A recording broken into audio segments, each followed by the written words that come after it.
Hello, everyone. Good evening. I'm Jinchi, and together with my team today, Charles, Vikram, and Vinod, we welcome you to Troublemakers Assembly 2021. Organized by the Design School at Taylor's University, Troublemakers is now in its third year, and 2021 is our second year conducting our conferences online. Troublemakers Assembly is a gathering to honor and learn from the inspirational work done by an array of engaging personalities who have, in their own unique ways, made a mark in society through creative problem solving. This year, we have prepared for you another list of exciting troublemaking e-conferences.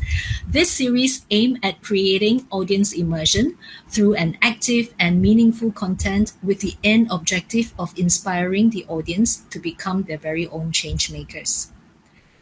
To Taylor's staff, make sure you have registered for this session in HR at Taylor's. Attendance will also be taken here.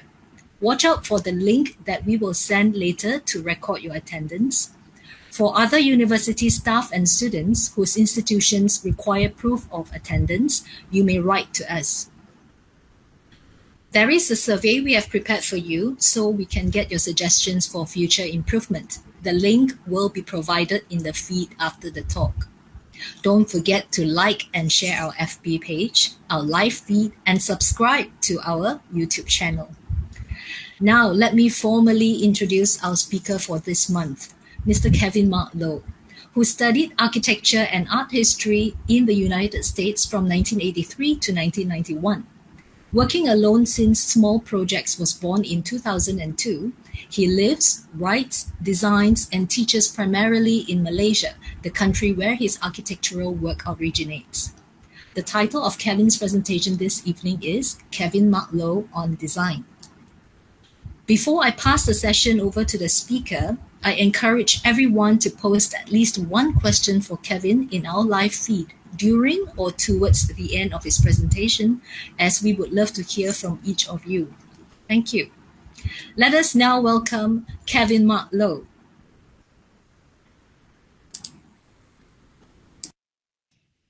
Thanks very much, Jinchi, for the introduction. I kind of like the expression you use, audience immersion. And in order to achieve that, I think I'd like to run this a bit differently. I'd like to make this very participatory. Is there some way the audience can just ask questions throughout the whole session, Jinchi? Yes, they can. Okay. We encourage them to write in the live feed. But it will take a little bit of time because we need to collate the questions. So as you speak, but sometimes a question is so urgent that it takes time to write out. I'd like to encourage anyone to just cut right in, interrupt me, and ask your question, because I like to make it a lot more participatory. And I'm going to do this in segments, right? I'm not going to show you any slides to start with, just to introduce what the issues are, and I'll gauge how we're going, and I'll kind of slow down every 10 minutes or so that you get some input and stuff, and we'll see if we have enough time at the end for a slideshow if necessary, yeah? But basically, I thought it was important to talk about design. It's like cleanliness, you know? You can't have a discussion about what brand of toilet paper you use if you don't even know what cleanliness means. And I think a lot has been misrepresented, a lot has been left ambiguous in the design world, and I thought it was important to talk about these issues first. You know, when I was a student in school, as I'm sure a lot of, well, probably a good percentage of the audience tonight would be, I had lots of problems with understanding what the hell education was all about, architectural education was about. You have someone whom you call your main primary instructor, comes to you and takes a look at the work you're doing and says, this is fantastic work. You know, keep on at it, you're going to get an A, it's fantastic. Not that grades are important, but it's a gauge, right? So for them to say you're doing good work. Someone else comes along, another teacher whose ideas and sensibilities maybe you admire, and you get a critique from them, and they say the totally opposite thing. It's absolute rubbish what you're doing. You're going to fail. You're going to start rejigging all these things. So, you know, in school, I don't know if any of you had these similar experiences with your teachers. I did all the time. And my classmates did as well. And it's this class A type educational conundrum. Who's right and who's wrong? Why are there so many different ways of looking at something? And the problem is, we are all accepting of the fact that everyone has got a different opinion. And so you ally yourself with the person whose opinion most colludes or synchronizes with yours, right? And so we have a good critique if you've got someone who's a respected educator, who's at your desk looking at your work, and whose opinion is the same as yours. And so you're in agreement, and you hopefully get a good grade because this person's also going to be grading you, right? Now, this is the problem with opinions. Sorry, I keep on forgetting this no matter how many times I've done. Excuse me for a second.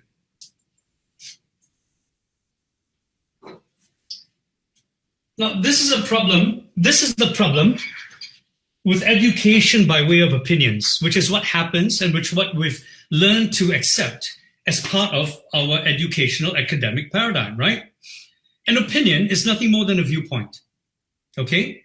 So by trusting viewpoints, you're basically allowing one individual above another, above anyone else possibly, to dictate or at least let you feel confident and secure in what decisions you're making concerning what you call design, right? Okay, let me explain to you this whole concept of opinions and viewpoints, okay? This is your viewpoint right now. And my viewpoint is on the opposite end. All right, that's your opinion, and this is my opinion. Now, who's right and who's wrong? That's a stupid question, isn't it? You know more correct than I am. Now, this is an entirely different viewpoint, okay? You're looking at it over there. I'm looking at it over here. Now, who's right and who's wrong? That's another viewpoint again. And you're looking at that right there in relationship to that, but you don't see that in a relationship. I'm looking at a totally different thing. So you see, to talk about viewpoints and opinions is an extremely ignorant thing, because to understand the truth of anything, the reality of something, you need to first look at it from multiple, very complex, in real time type viewpoints. You need to understand multiple opinions. You need to really comprehend the vast variety of viewpoints there is about any one single thing. And only after you understand what those viewpoints are, you then begin to relate one viewpoint to the next. The important thing about understanding truth, about being educated, is not in understanding the viewpoints, even if there are 150, even if there are infinite number of viewpoints. But the important thing is about understanding the relationships between viewpoints, okay?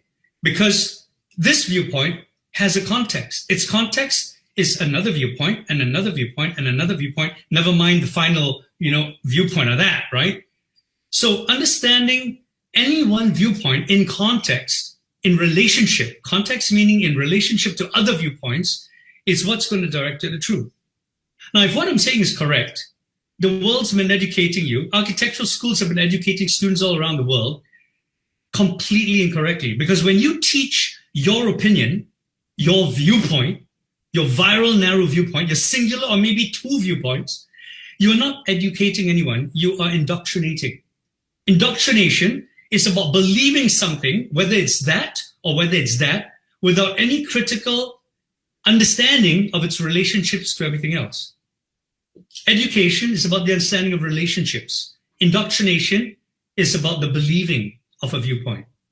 And this is the big problem of the world right now, not just in architecture school, but predominantly architecture school, because I'll explain a bit further why our viewpoints, the ones that are taught in schools, are even more damaging than almost any other viewpoint taught in any other field in academia in a moment.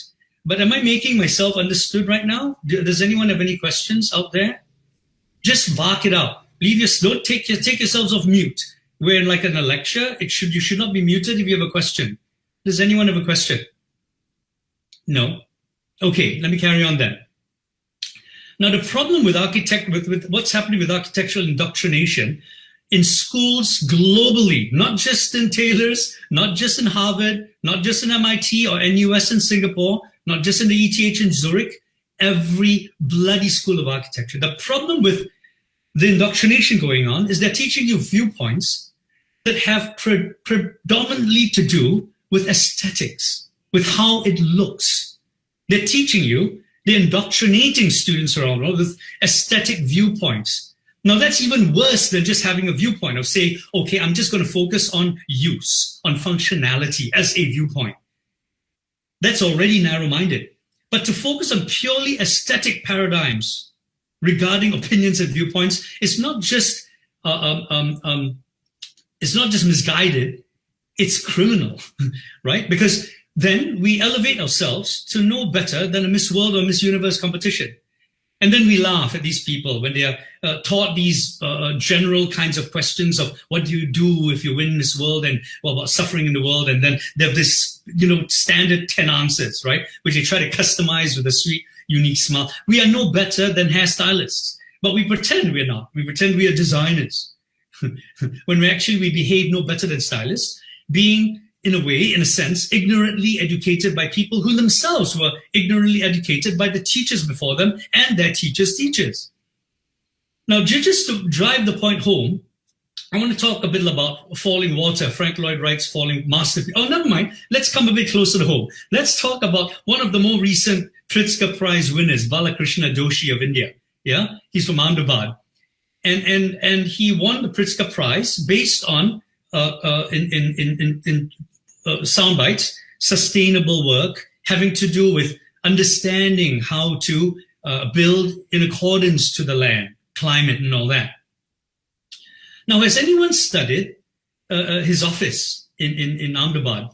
I recently ran a studio there with Shubha Raja and Sept, and the objective of the studio was actually to perform an intervention on Sangath, because Sangath, which is his office in Ahmedabad, has been wanting for additional space for many years now, which it was lacking because it was overcrowded. Yeah, well, when it was first built in the 80s, till now, it has grown in size, almost quadrupled in size.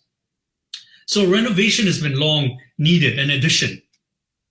But before the addition needed to be done, could be done by the students, we first needed to have them critique the building to understand where it's not working out well, where it could be working better, where its failures were, whether at the start of its construction or whether now, right? And when we studied the building, we realized there was nothing sustainable about it. That you had to keep the lights on 24/7 as long as someone's inside, otherwise you wouldn't be able to see your work you're doing.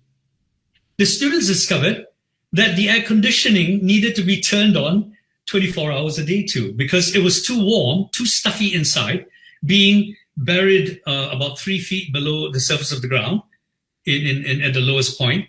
There was too few windows to allow proper cross-ventilation of the space. So it had to be air-conditioned 24 hours a day. And this project still won the Pritzker, well, not the project, the architect, together with his body of work, won the Pritzker Prize, with Sangath being cited as one of the most important projects he had done. So if in case any of you are worried that you've not learned how to critique a building, don't worry, the Pritzker Prize committee hasn't either, because their teachers had taught them in exactly the same way. They taught them opinions. The world has been indoctrinated for generations now.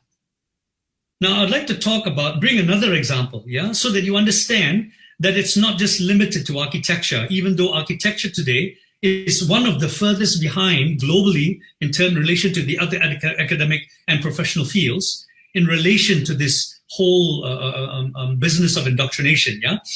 There's a practice in medicine called bloodletting. I'm not sure if any of you understand what it's all about. It started more than 2,500 years ago. The Egyptians were doing it, yeah, even before them. And bloodletting was this practice of bleeding yourself. You know, you come to what you'd call a doctor in those archaic days, and they will open up an artery, a vein, and to bleed you, to let the blood run out. And then they'll patch you back up so that you don't die, because they know blood's important. But they felt that blood gets dirty, so you need to be bled, okay? You need to let your blood out of your body. Now, bloodletting was medically already understood to be negative to your body for hundreds of years before today, not during the time of Egyptians. And yet it carried on as common standard medical practice until the 1800s, which is just 150, 200 years ago, okay? Now, this is a medical field where science, you can prove things in science. And yet this dominant paradigm of this indoctrinated practice carried on for more than 2,500 years. Okay, so if the doctors can screw up, never mind a field like architecture, which is so grounded in aesthetics that you can't even tell if something's good or bad because you like pink, I like blue. You like polka dots, I like pinstripes. Who's right and who's wrong? Who gives a shit, right? Because how something looks isn't important. It's only one viewpoint, and a very marginal one at that. Are there any questions that we have right now? No? Yes, we have a question from the floor. Go ahead. The question goes, you are known to have a unique design approach. Do you face any difficulties or restrictions to follow your design ideas working in Malaysia, following the Architects Act and rules? No, I don't, because I know what the acts and rules are. And I try to think beyond those acts and rules, because those acts and rules are passed down to us. They're cut and pasted basically from the British form of contracts, right? This is not a Malaysian form of contracts. It's just something we adopted from the British, right?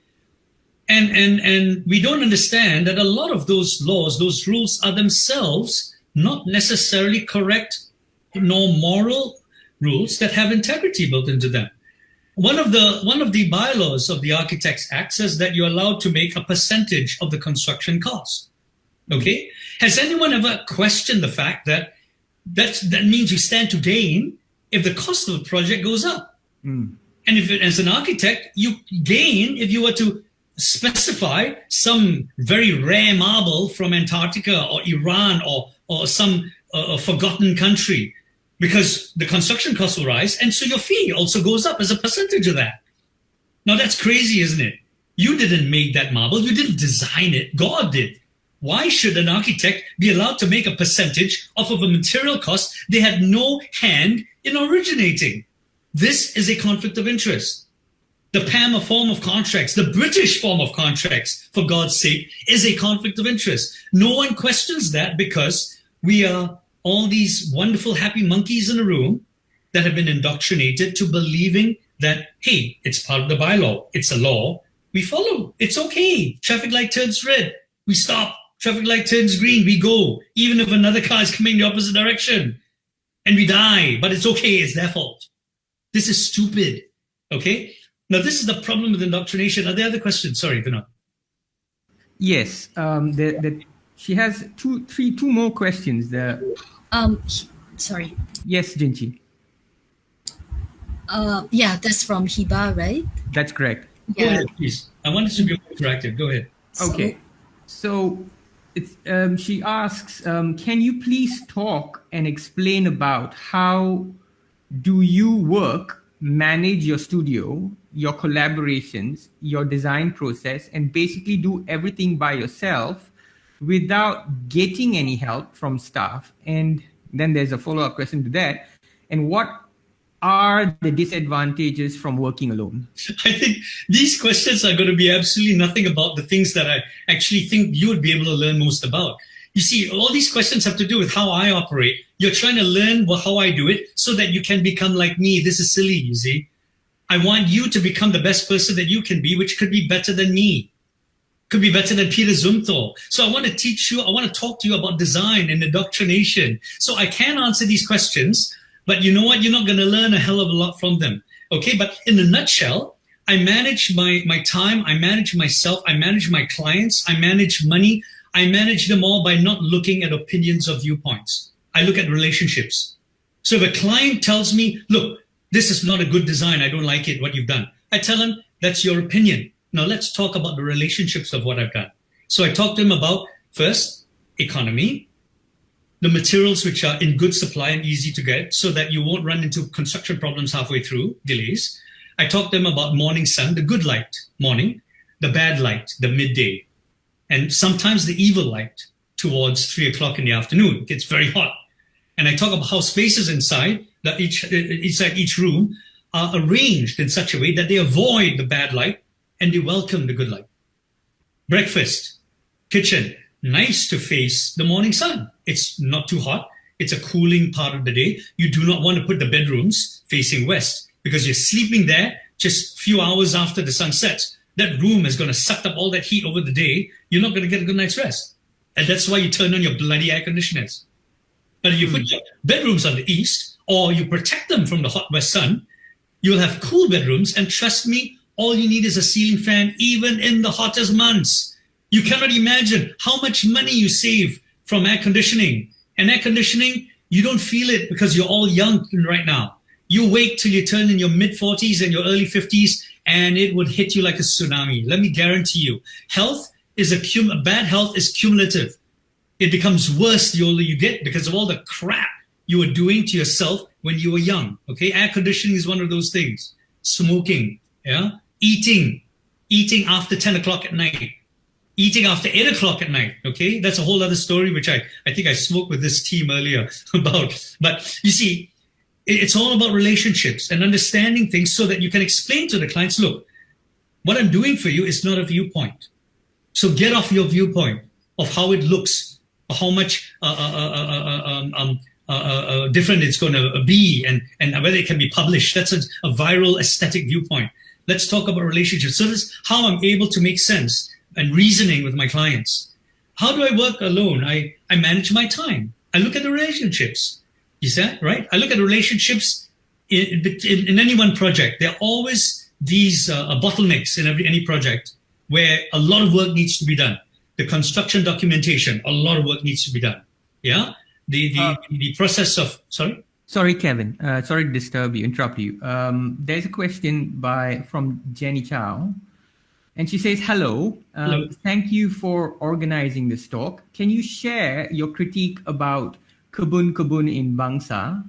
To an extent, do you have any critiques about the generation of REXKL, gentrification of China, or gentrification of Chinatown?" Yeah. Okay. Maybe I could get to that after I finish this thing about managing a project. Yeah. So what I do is I make sure that when I take more than one project, when I take, say, 5 projects, I make sure that none of the bottlenecks that happen in any one project overlap with another. And when you do that, you can take on 5, up to 8 projects, because you're working entirely on your own in school anyway for your thesis. There's absolutely no reason for you to need staff to do the dirty work. Like, I clean my own house, I do my own cooking. I have enough time for all that. You don't need maids to do the shit that you can do. It's very simple if you manage your time. So that's how I do it all on my own. I can't make building submissions because I'm not a registered architect, but I make sure my clients understand that. And I let my clients, I trust them with finding their own submitting architects, which is what foreign architects do when they come to Malaysia to build. And foreign architects are so welcome here, Their projects even win PAM awards, and they're not registered here. So I'm going, wait a minute, now this is a bit of hypocrisy. If a foreign architect who's not registered in Malaysia is allowed to build here, and a local architect who's a Malaysian is not allowed to build here if they're not registered either, right? So I look at it in relationships too, in terms of relationships. That's how I argue my points, right? Or at least not argue them or present them to clients so that they understand where I'm coming from, so that there's more trust. There's a certain sense of full disclosure that they understand how I work. Yeah. If we can get into more detail, but I want to get into this very important question by Jenny. Now, you see, Jenny, there's a big problem in the world right now.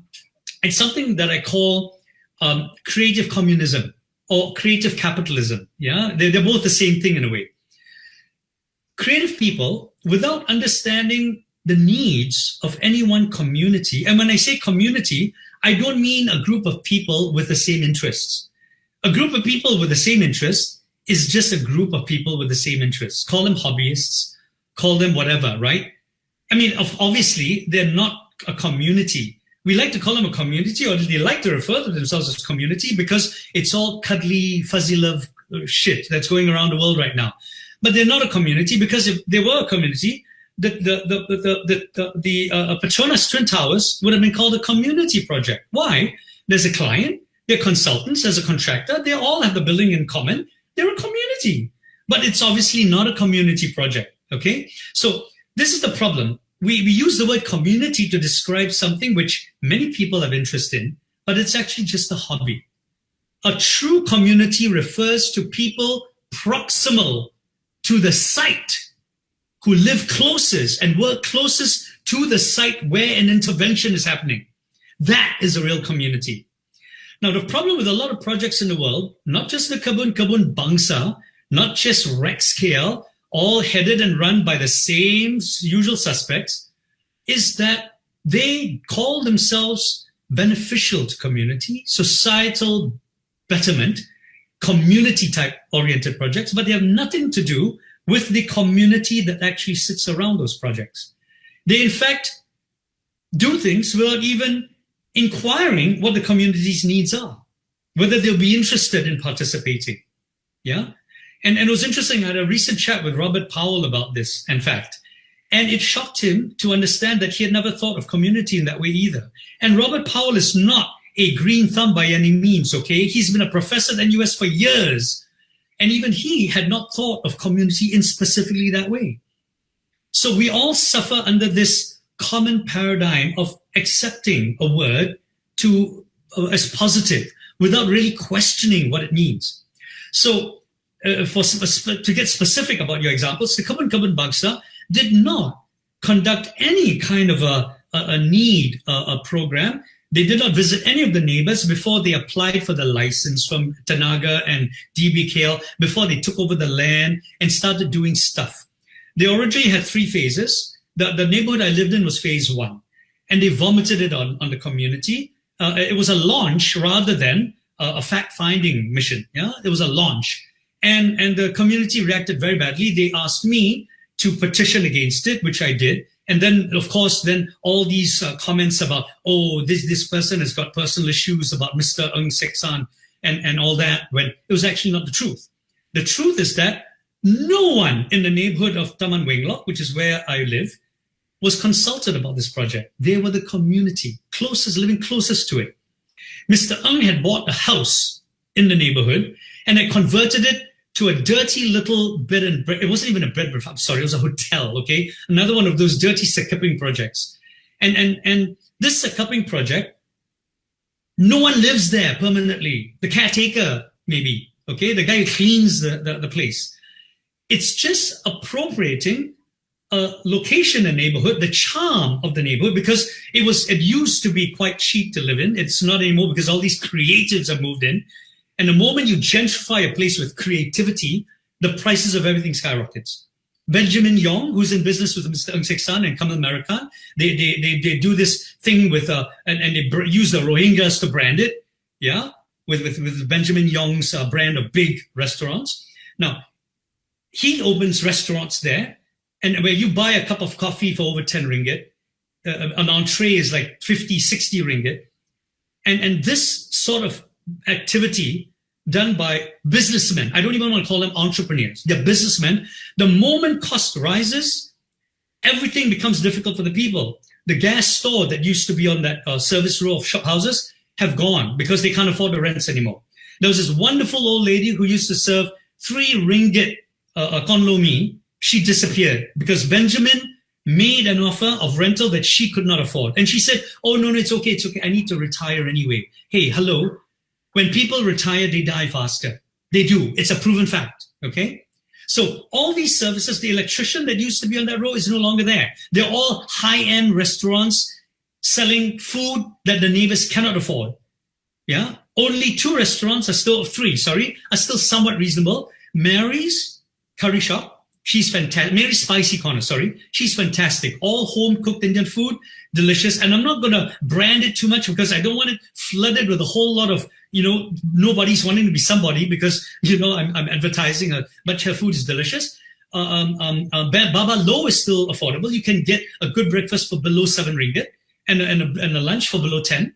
And Ganga is very tasty Indian vegetarian food. You can get a decent lunch for below 15 ringgit. And on good days, below 12. Okay? Below 12, below 10. These are the only restaurants that are good. All the others are expensive restaurants run by rich, privileged people, by sons of former dirty ministers. Bars, they're opening bars. These are Malay owners, yeah? Okay? They're opening bars, selling alcohol that creates so much noise because they don't close till 3 in the morning, 2 in the morning, that it wakes up Mary who lives upstairs. It wakes up the neighbors who live across the park. Yeah?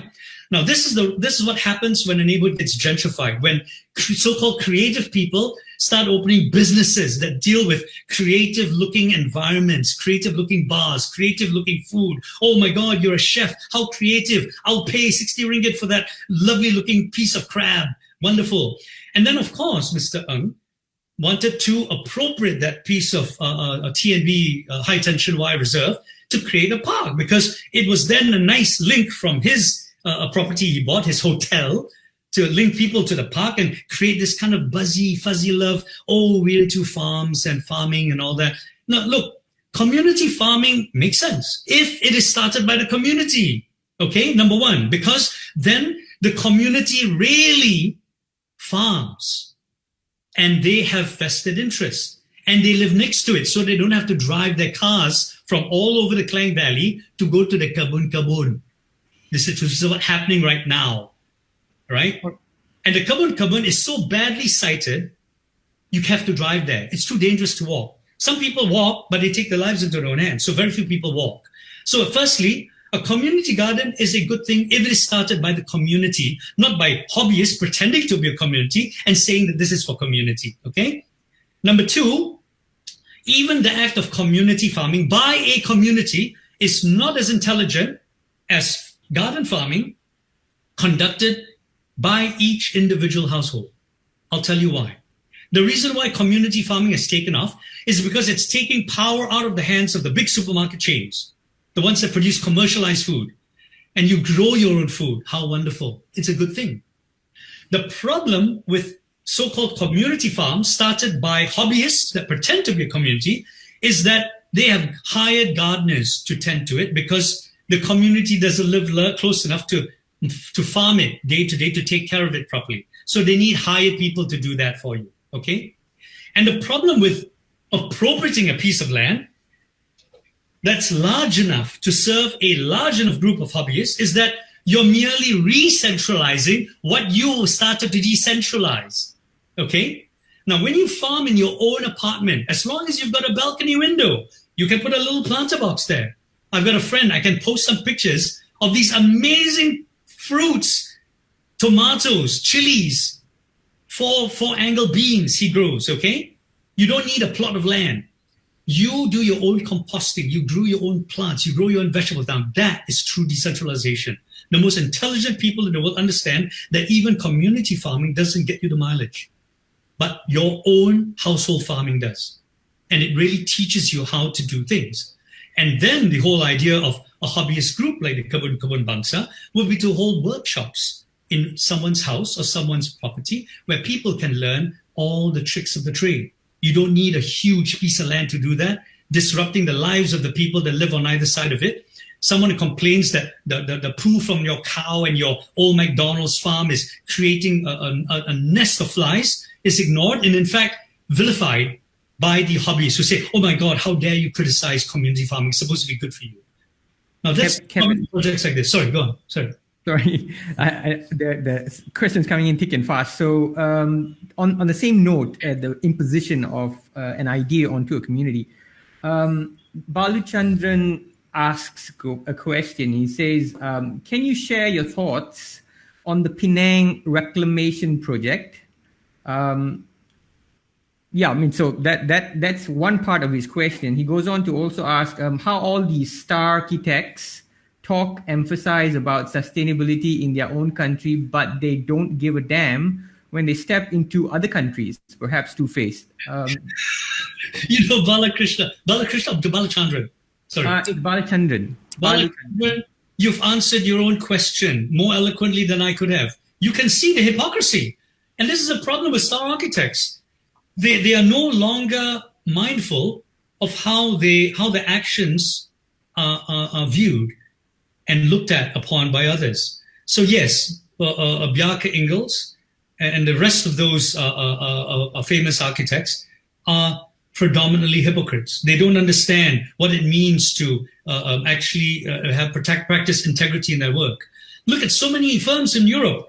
They come over to Asia, they do some wonderful community project, and then advertise it all over the world, wins all these international awards. Now, what is it about the underprivileged in your own home country that you couldn't do something for, that you had to travel 10,000 miles, 10,000 carbon-filled miles to another third world country to build your brand.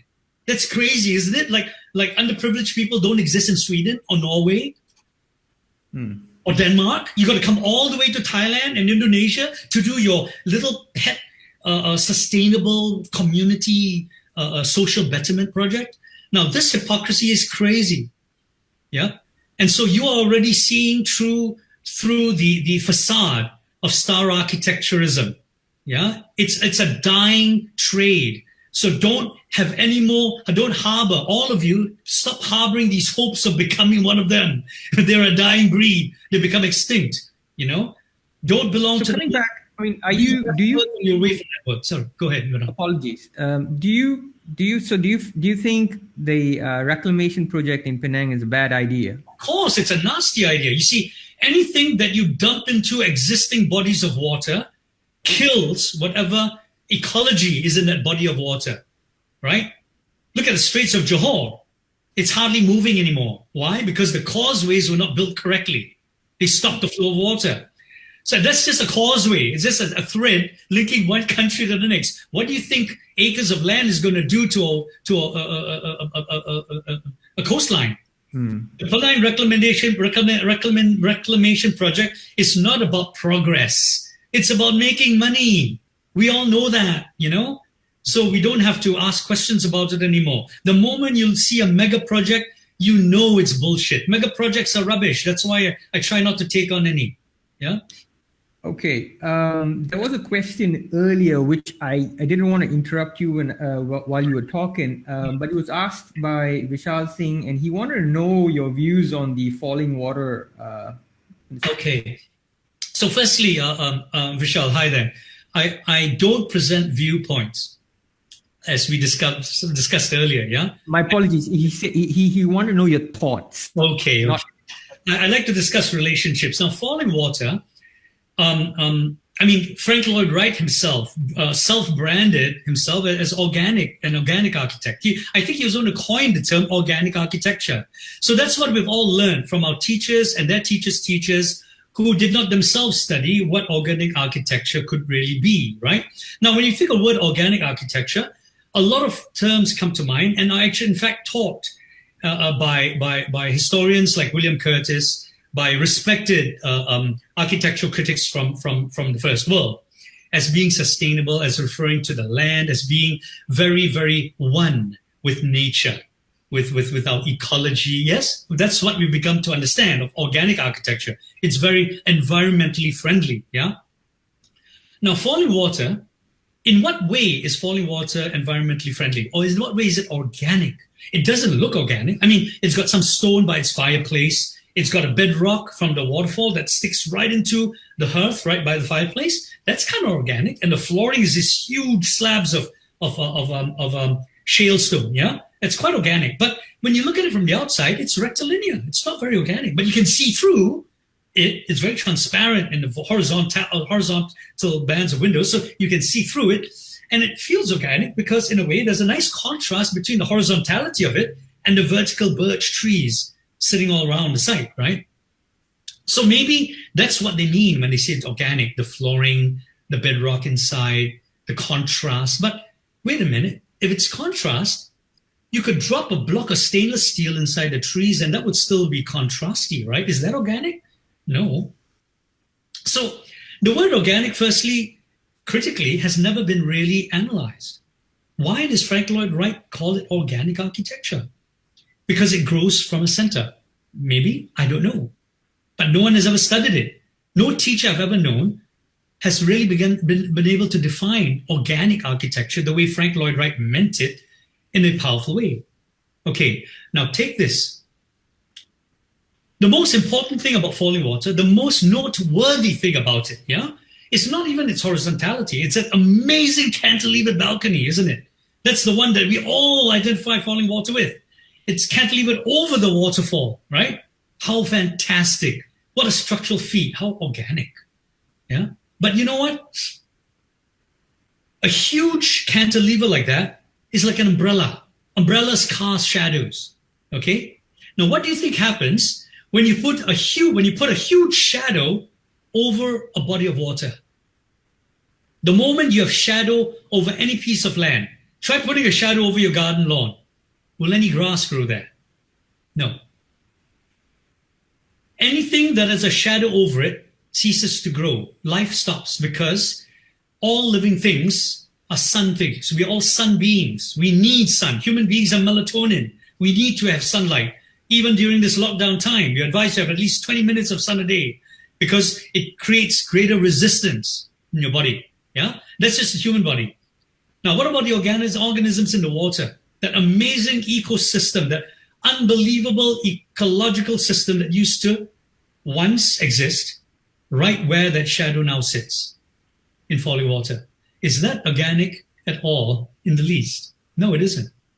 Now, so Frank Lloyd Wright used the word organic architecture not to describe what his projects actually do in its deepest, most profound meanings, philosophies, sensibilities of the word. He was using it aesthetically in a way to describe a style of doing things. So international style looks international. Modern style looks modern. Traditional style looks like a kampong house. So whenever we talk about a word which describes an architecture, and we try to posture that word as referring to its deepest philosophical meanings, most architects are lying through their teeth. Frank Lloyd Wright did it, okay? And he was one of the great architects of the world. And I say great because he did one great building. It's too difficult to do more than one great building in a lifetime. That's another dominant paradigm, another thing we've been indoctrinated with, that if you are famous, it means you've done multiple great buildings. What, you're God? No way. Mm-hmm. Even God doesn't do multiple great buildings. God doesn't give a poo. Yeah. So this is the problem. You see, we don't analyze, we don't study any buildings. We just listen to the words that are being thrown out by architects or people whom architects hire to brand their work for them, like Rem Koolhaas and Bruce Mau writes books for Rem Koolhaas and brands the work. And then we believe everything that's written because the words say things that we want the projects to look like. So we attach the word to the look, the aesthetics. We don't attach it to any deeper discussion or deeper critical understanding of what the philosophies are because, firstly, we don't read. Malaysia doesn't have a culture of reading. And we are so attracted to pictures, we wouldn't even recognize what goodness was, even if we saw it, because bad things are now looking good, right? So this is falling water for you, yeah?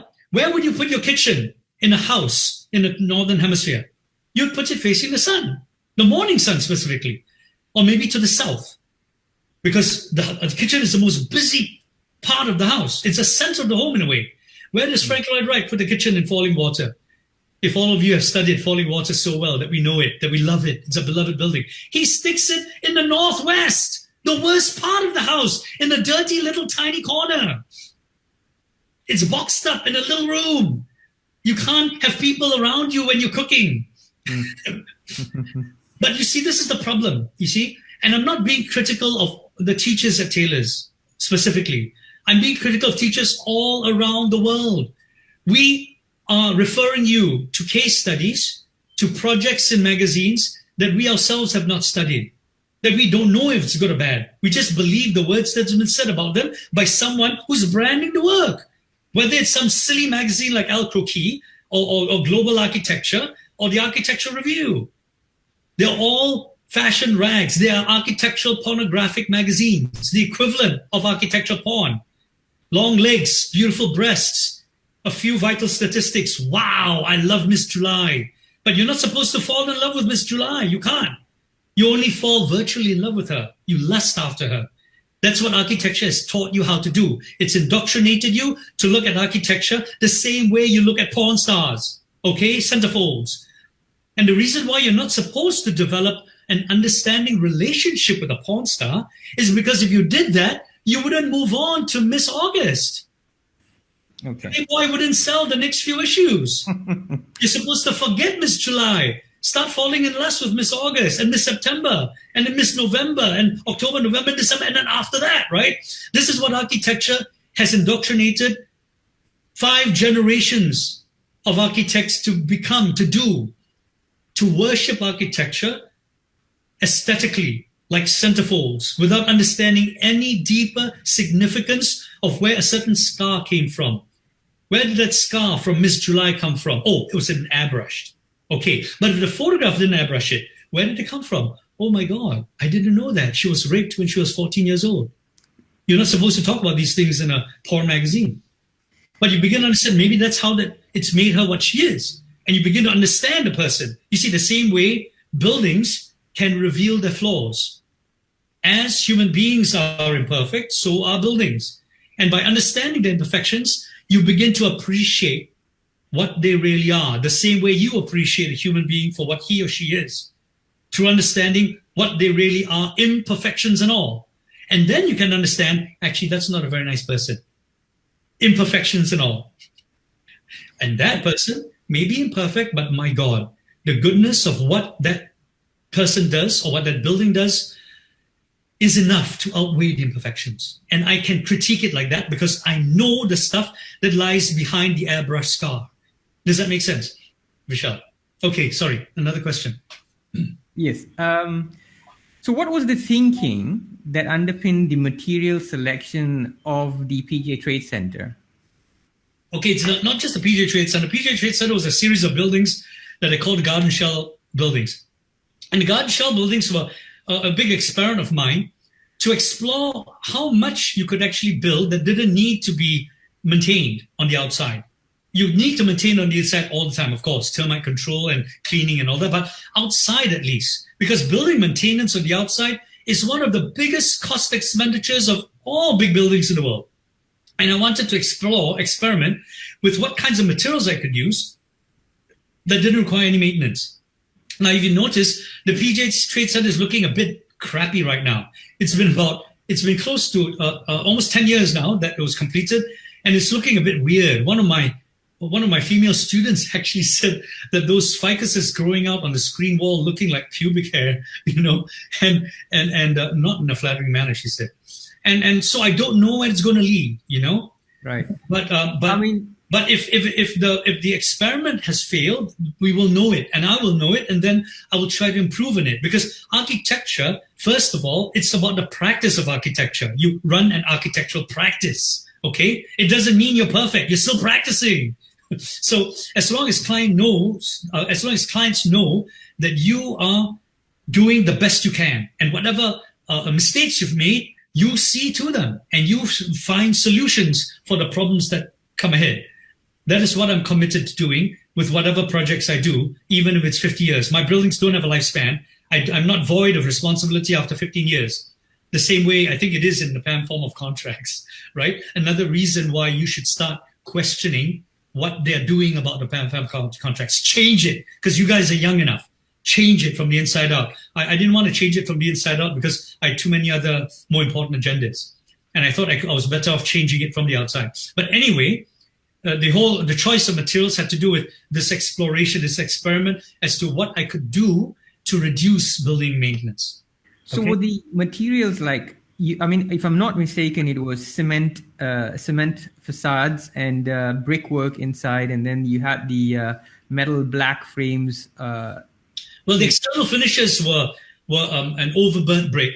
They're actually made under higher temperatures with certain kinds of clay which work well, and they're all taken out from the outside of the pallets. The inner part of the pallet has not been baked well enough, and all the outside's been really burnt dark. Right. And those weather really well because they're not soft; they're quite dense. And I use those on the elevations. I used it's not cement; it's concrete. They're concrete. I left the structure raw, yeah, and then I put glazing with aluminum frames on the outside. And so the only thing that requires cleaning are the windows. So it seems to me, because I've visited that building once or twice, and while on the exterior it looks relatively plain. In fact, there was a criticism of it, and it said something like this: seen from the encircling motorways, the PJ Trade Center presents 4 in-your-face slabs of dull grey concrete. The slabs look banal from a distance, but something makes you do a double take. So there's something there. But when I visited the space, I felt that there was something that is as if it was designed from the inside out. Yeah, I'm good from designing from the inside out. I'm very bad designing from the outside in. Interesting. I don't care enough about how my buildings look because it's just aesthetics once again, right? Right. It's culture. And then sure, it looks quite awful. He was right. They're banal. They're quite bland, quite in your face, slabs of concrete. They're not pretty. It's not a pretty building. But I designed it with thinner masses for the effect of cross ventilation. So I understand, and I stand to be corrected. But someone who works at BFM that has offices there, I believe, said that whenever there's a power failure, they just open windows on either side. The wind just blows right through, and it's really nice. It's good. It works well without air conditioning even. And then when the power comes back on, they just shut the windows and they go back, revert, troglodytes back to air conditioned comfort, so-called. But that's the thing. When the moment you have a thin mass, it will have to be slab-like in other elevations, and it so happens to be slab-like from the highway elevation. But I like the fact that she said that you have to do a double take. It's kind of nice because look, if the buildings just look horrible slabs of concrete with pubic hair and they look unfinished and they are nasty, okay, I would take that really to heart and I'll go, okay, I really, really need to start working harder from the outside in. But most of the people, whatever they say, they still think, yeah, it looks unfinished, but it doesn't bother me. Or it looks unfinished, but in a kind of a finished way. Or it looks kind of ugly, but yeah, I'm not so troubled by it because once I go inside, I feel really good. And that makes up for everything else. You see, I feel that, okay, I still need to do some work on my part regarding the outside in, but in relation to the inside out, the many boxes are being ticked. I feel that I'm more successful than most because I work much better from the inside out. Yeah, I work much I better. think if one visits that space, that is a sense that you do feel. It's a complete.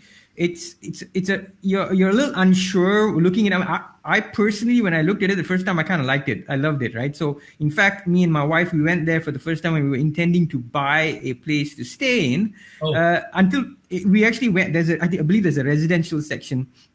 And we went there and we realized it was leasehold, but we toured the area and we loved the open spaces, the gaps, the holes, the lures. I mean, and it was really fantastic from the inside, right? And so I think it echoes what it is you explained there.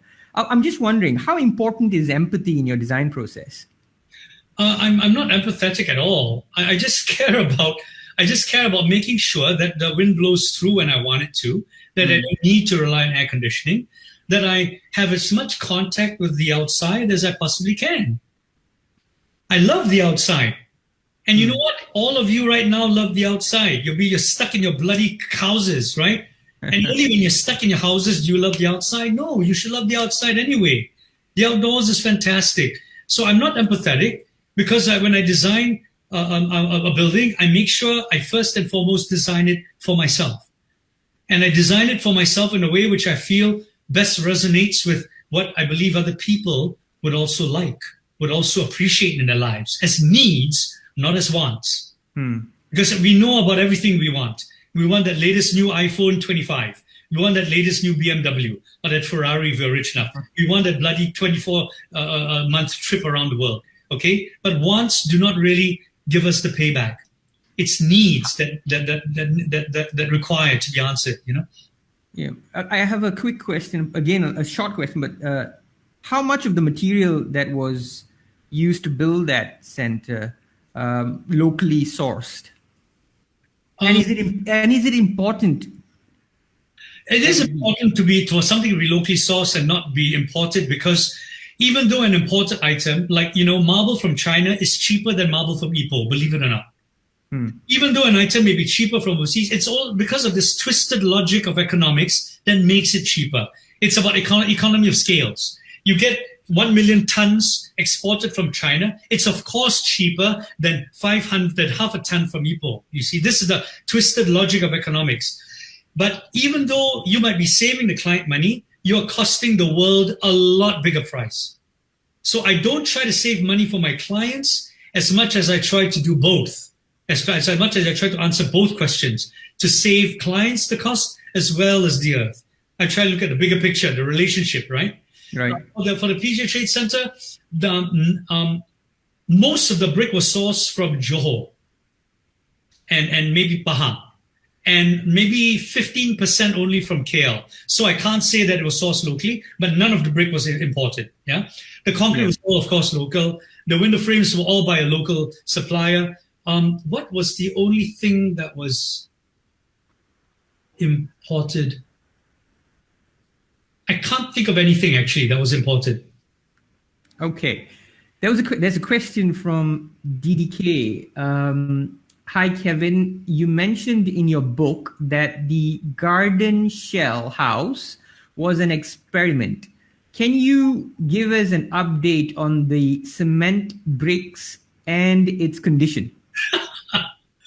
It's leaking everywhere. No, not everywhere. It's leaking. And I discovered that cement brick is incredibly porous. It's like Kleenex. Okay, the moment water gets on it. But you see, unlike wet Kleenex, cement brick will absorb water. But if it's only a surface like rainfall, which doesn't constantly run on it after the rain has stopped, it is perfectly fine.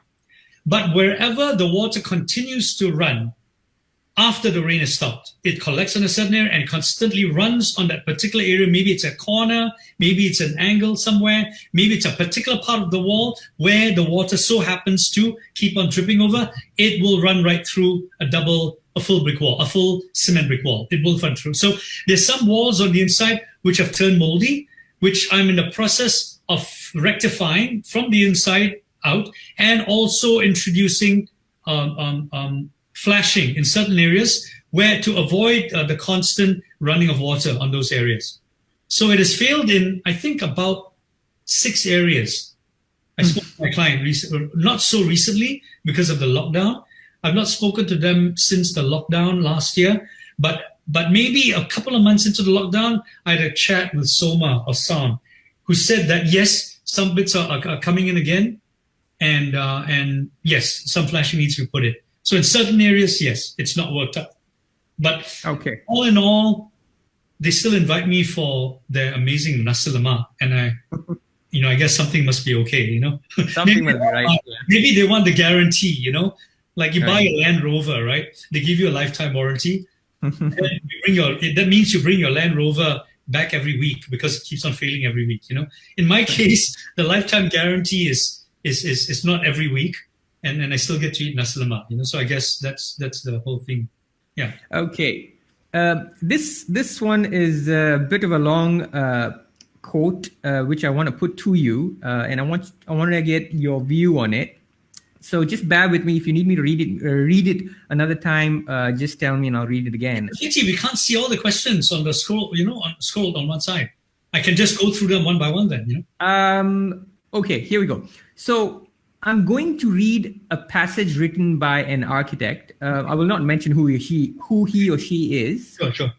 But basically this is it. It says, since the beginning of time, man has intuitively sensed the existence of another world, a non-manifest world whose presence underlies and makes endurable the one he experiences every day.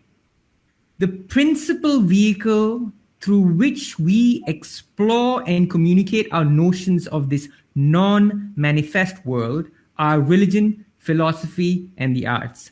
Like these, architecture too is generated by mythic beliefs, expressing the presence of reality more profound than the manifest world in which it exists. Are notions like these likely to bring one closer to authentic architecture? Absolutely not. Look at it this way. How do you start becoming a poet? By thinking about it? By reading someone else's poetry? By wandering around and looking at poetic things? One of the most important art movements in the world, Cubism. Are you guys familiar with Cubism? Sure. Now, Cubism began in Paris, in one of the seediest districts of the day. It was called Montmartre, right? Montmartre was where you found the most sexually infected prostitutes. You found drug addicts, gamblers, and you found the seedy underbelly of the Parisian life. That's where Cubism began. It didn't begin in an artist commune. It didn't begin in the ivory tower of fine art, okay? It began in the dirtiest, most sin-infested and disease-infested part of Paris. If you are looking to be a poet, don't hang out with other poets. Wannabes do that. Fanboys do that. If you want to be a great doctor, don't hang out with other doctors. Hang out with sick people, okay? They will make you a better doctor.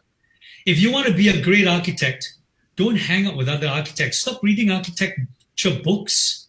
Stop looking at these pictures of architectural porn. They're not going to bring you any closer to poetry than picking your nose, okay? If you want to be a poet, what do? You sit under a tree and look at the blue sky and start writing poetry over the blue sky? No, you don't. You experience life in its rawest, most fullest sense. You know, one of the greatest artists who has influenced almost every other artist of the age is someone that we don't hear a lot about anymore. His name is Caravaggio. Are you guys familiar with Caravaggio? You know, at the time when artists in Italy, you know, this is in the Renaissance, right? When they were painting pictures of pink babies with angel wings, cherubs flying, tooting trumpets, and angels, and beautiful round-bellied men, and beautiful pink nipples. Caravaggio is painting pictures of dirty prostitutes, of murderers, of dirty people who have just been shot, of gamblers, of a prostitute asking for forgiveness. It was unbelievable. And he was putting these in churches. He did something revolutionary. He was a gambler. He was a murderer. He consorted with the worst kinds of human beings to understand how much forgiveness is required. He brought the church to the people by putting these amazing commissions that the churches gave to him. He turned it around. He made the church accessible, because if you go to a church and all you see are cherubs and little babies with wings and perfect human beings, you are beyond forgiveness. But if you look up and you see pictures of prostitutes and people sinning and people you can relate to, it makes you closer, draws you closer to religion, doesn't it? That's what Caravaggio did. And after that, he changed church art forever. Yeah? If you want to be a poet, if you want to be truly a great architect, hang out with ordinary people. Hang out with a guy who makes amazing chendol. Understand how he does it. Understand, make your contractors your best friends. Understand their problems. Sure, get mad with them, but for the right reasons. And always have a laugh on your face, and always have an apology on your lips when you're wrong. Don't ever try to be the tough asshole. Because when you're an asshole to your contractors, which I have been, I know, and know how that works, you will not learn anything. Yeah? It doesn't mean that you're humble. It just means you interacting like a normal human being with other normal human beings. Stop hanging out with architects. Stop reading architecture books. So I don't think much of that quote. Sorry. Thanks. Okay. So there's a question. He says, "Hi, Kevin. I like a lot of those houses you were involved with, but I wonder why houses you designed has all the cars parked by the roadside. And why do you build into the building setback line?" Okay. I don't put the cars actually on the road. I put them into what I call I put them into what is called the street building setback, which is 20 feet, right?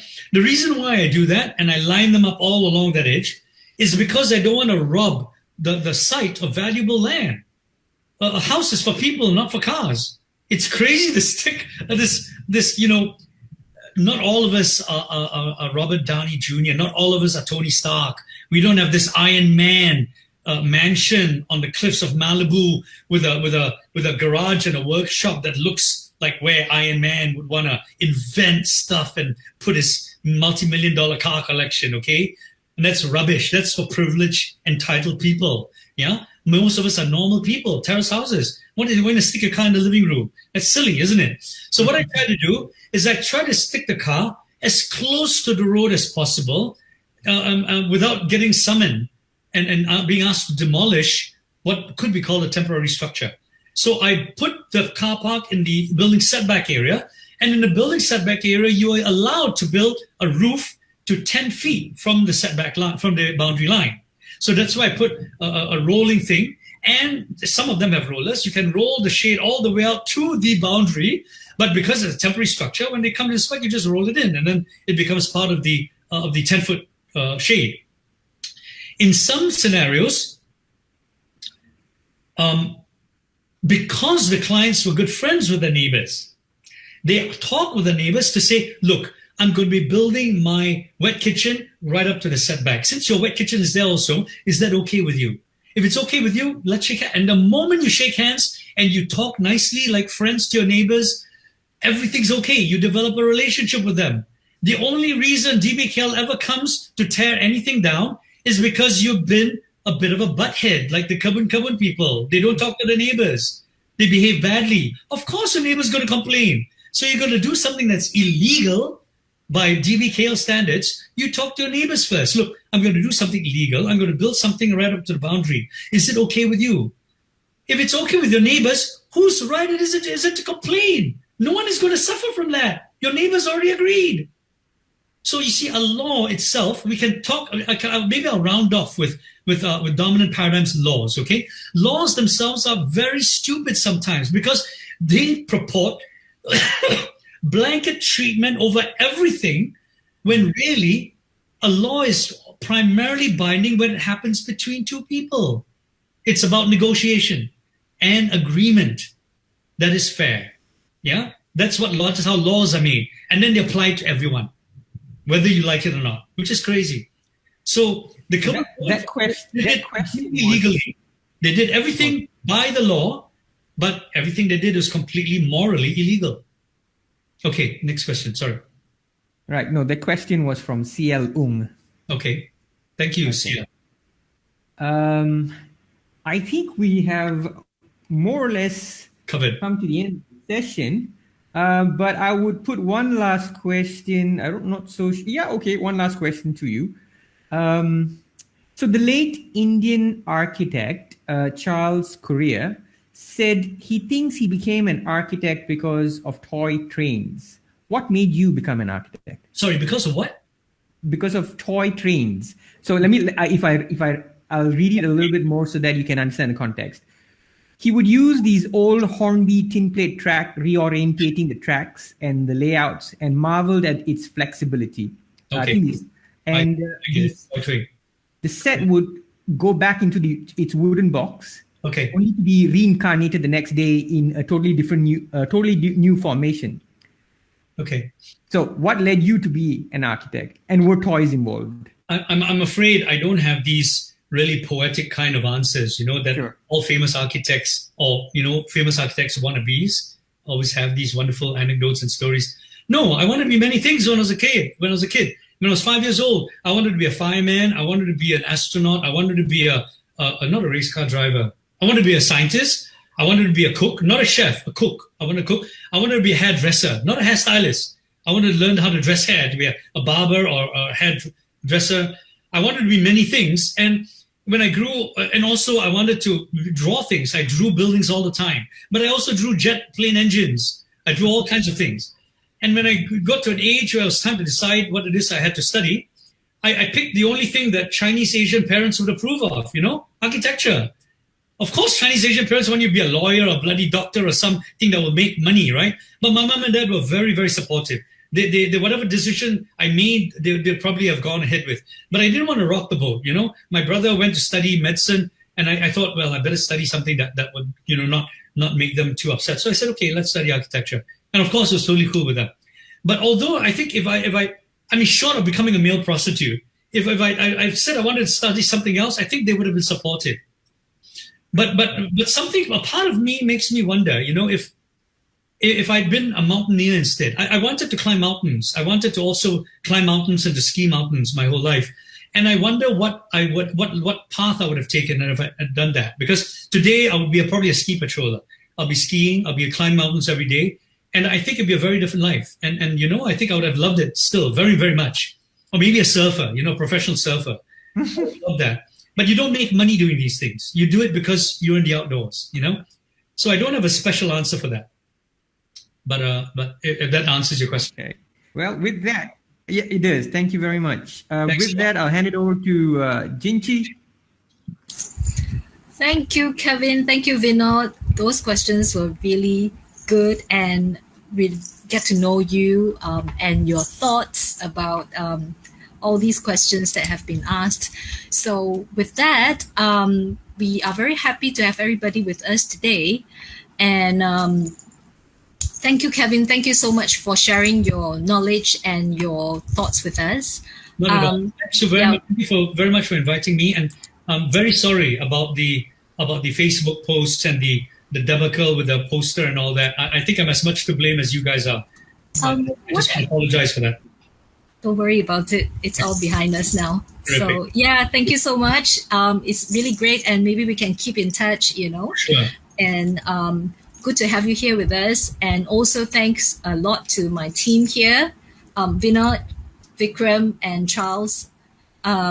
Great questions as well. And I think the whole session, you were right. I think your idea is interesting, that, you know, questions keep coming in, and lots of interaction. That's right. But they couldn't ask their questions themselves. It would be good if you had a platform in which you could see everyone, and then you really connect with people, you know? That's right. I think that would work better. Zoom allows that. I don't know if Google allows that.